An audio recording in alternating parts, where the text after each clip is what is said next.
Hoje, vamos mergulhar fundo em um equipamento que é peça-chave na britagem, o VSI Sandvik CV217. A ideia aqui é ir direto ao coração da máquina para entender direitinho como ajustar o desempenho dela, sabe? Garantir que ela trabalhe no máximo e dure muito mais tempo. Vamos lá? Bom, o nosso roteiro está bem claro. A gente começa com uma visão geral do britador, depois foca na peça mais importante, que é o rotor. Em seguida, vamos entender as peças de desgaste, a ciência por trás da regulagem e, para fechar, um passo a passo prático de como fazer esse ajuste. Então vamos começar pelo básico. Afinal, o que o CV217 faz e como ele faz? Esse aí é o CV2117. Ele é um britador de impacto de eixo vertical, ou VSI. Pensa nele como um especialista, uma máquina de altíssima velocidade usada para dar o acabamento final no material lá nos estágios finais da britagem. Agora, o mais interessante é o jeito que ele trabalha. O material entra por cima, cai nesse rotor central que está girando muito rápido, acelerado, e pá, é arremessado para fora. Mas o detalhe genial é que ele não bate em paredes de aço. Ele bate numa camada do próprio material. É o famoso processo de britagem rocha sobre rocha, extremamente eficiente.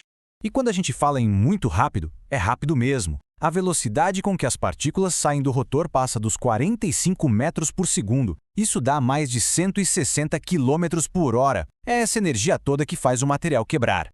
E toda essa energia é gerada em um único lugar. Então, chegou a hora de focar no componente que é, literalmente, o coração dessa máquina, o rotor. Olha ele aí, montadinho. É uma peça super robusta, projetada para aguentar um estresse absurdo e forças extremas. É aqui dentro que toda a mágica da aceleração acontece. E para entender como, a gente precisa dar uma olhada nas partes dele. E essa imagem aqui, essa vista explodida, é perfeita para a gente fazer isso. Vamos analisar cada uma dessas peças de desgaste, porque cada uma tem um papel muito específico e juntas elas são a chave para a vida útil e para o bom desempenho do britador. Então vamos lá. Nessa parte, a gente vai detalhar as peças que são feitas para gastar mesmo. Elas funcionam como um escudo, se sacrificando para proteger o corpo do rotor, que é a parte mais cara. Começando de cima para baixo, a primeira peça é a placa distribuidora. A função dela é fundamental. Ela é o primeiro ponto de contato do material e tem que garantir que esse material seja dividido de forma igual para os canais do rotor. Se a distribuição fica torta, causa desbalanceamento e um desgaste todo errado. Logo em seguida, para proteger as paredes de dentro, vem as placas de desgaste da cavidade. Tem as placas de cima e as de baixo. Basicamente, elas forram o rotor por dentro, absorvendo todo o atrito do material que passa ali e assim protegem a estrutura principal da máquina. E por último, mas talvez as mais importantes de todas, são as pontas. Essas peças aqui são as que dão um empurrão final. Elas que transferem a maior parte da energia para as partículas, jogando elas para fora com tudo. Por isso, são as peças de desgaste mais críticas, que exigem mais atenção e monitoramento. Então, resumindo, a placa distribuidora divide o material, as placas da cavidade protegem as paredes e as pontas aceleram. Ah, e reparem no último item, as placas guia.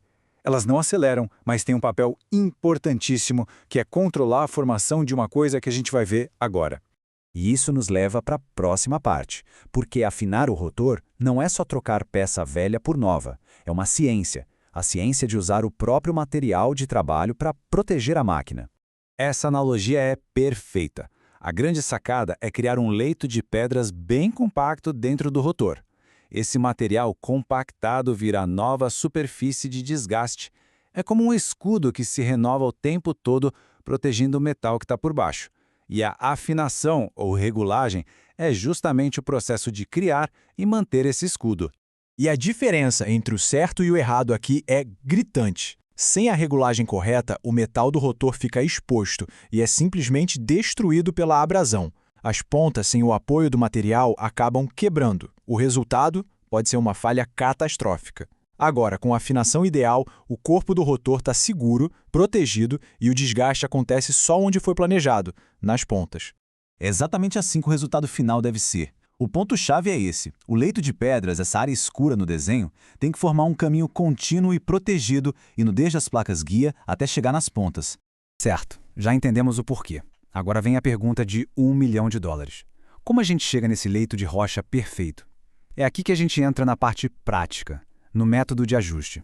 O processo é baseado em observação e ajuste. Primeiro, tem tem que olhar, inspecionar como está o padrão de desgaste, onde o metal está sumindo. Baseado nisso, a gente ajusta as placas guia. Depois, roda a máquina por um tempo, inspeciona de novo e repete o ciclo. É um trabalho contínuo de observação e ajuste fino.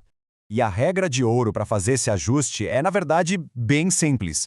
Se precisa de um leito de rocha maior, mais fundo para proteger mais, é só usar placas guia mais largas. Se o acúmulo de material está exagerado, usa placas mais estreitas. É um controle direto bem intuitivo para formar aquele escudo protetor.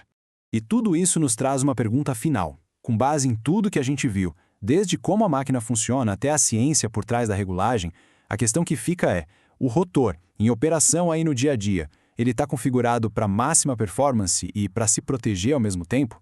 A resposta para isso pode mudar completamente a produtividade e os custos de manutenção,